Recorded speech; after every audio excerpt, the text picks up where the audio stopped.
Je ne sais pas si tu peux t'imaginer ce que ça représente pour des enfants que de perdre leurs parents en très bas âge.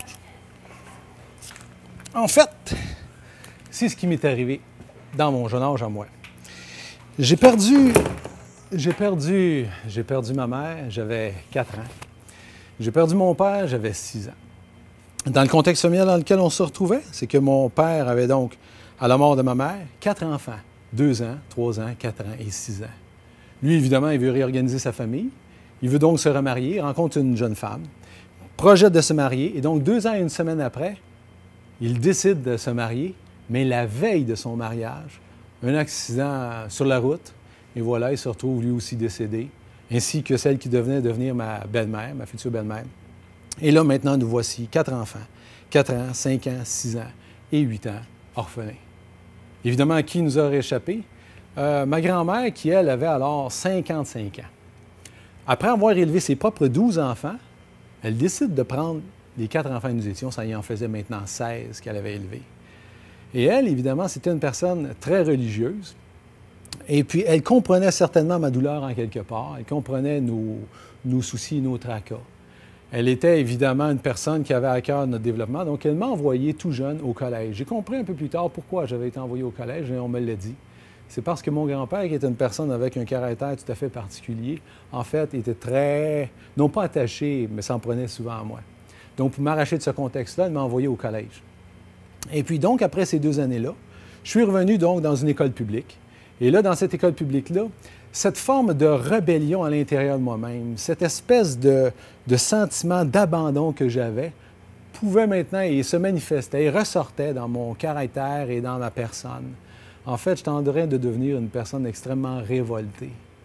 Et cette rébellion-là sortait naturellement. À l'école, étant mis aussi dans un contexte où il y avait quand même de la drogue qui circulait et, disons, certaines autres activités pas tout à fait correctes, si on peut dire, bien là, je participais assez souvent à ces activités-là. Je me suis retrouvé assez rapidement dans un contexte où j'avais fait d'usage de drogue, d'alcool.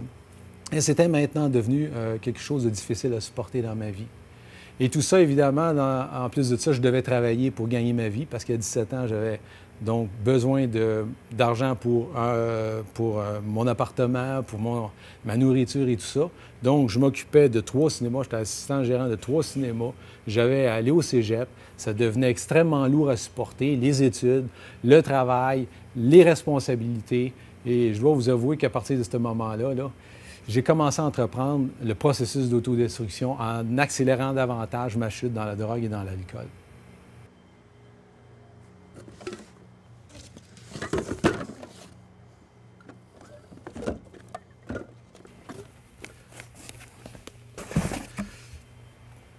Ce qui s'est passé par la suite, c'est que je suivais des cours de photographie et puis mon professeur puis moi, on avait dans les chambres noires les grandes discussions théologiques.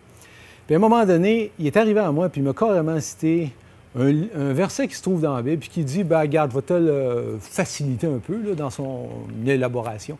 Ça disait un peu comme ça. Jeune homme, là, fais tout ce que tu veux dans ta vie, mais sache qu'un jour, tu vas être appelé en jugement pour ça.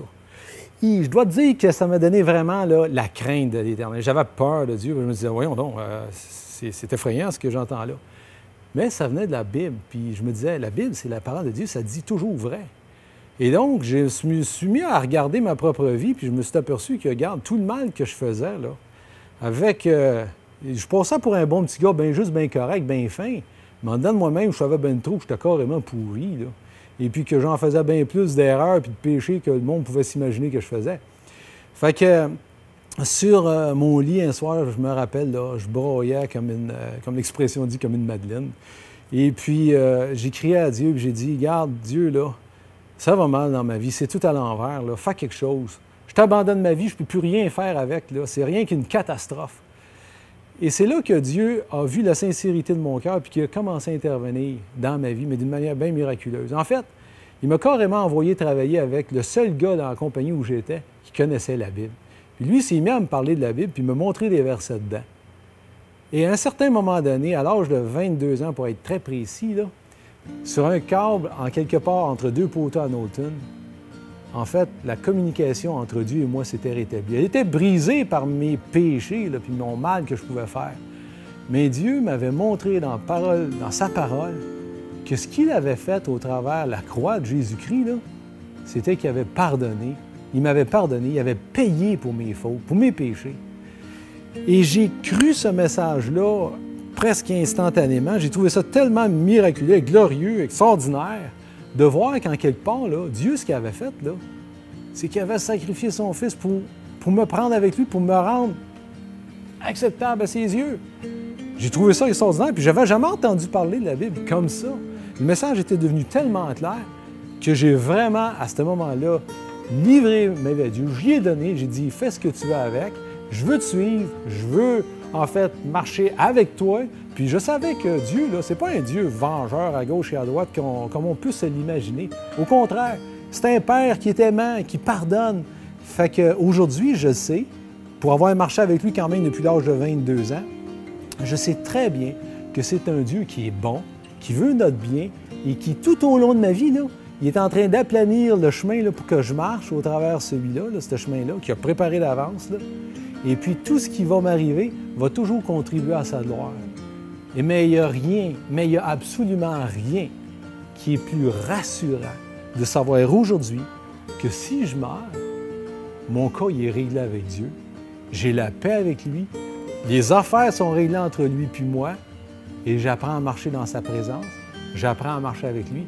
Puis le Dieu que je connais, là, c'est un Dieu qui grouille, c'est un Dieu d'activité. La vie n'est pas plate, pantoute avec Dieu, au contraire, très active. Oh, les gens peuvent penser n'importe quoi, mais c'est pas grave. S'ils savaient seulement quelle est la joie qu'on peut sentir dans le parcours avec Dieu, bien, honnêtement, là, je leur souhaite d'avoir et de connaître autant de joie que j'en connais maintenant.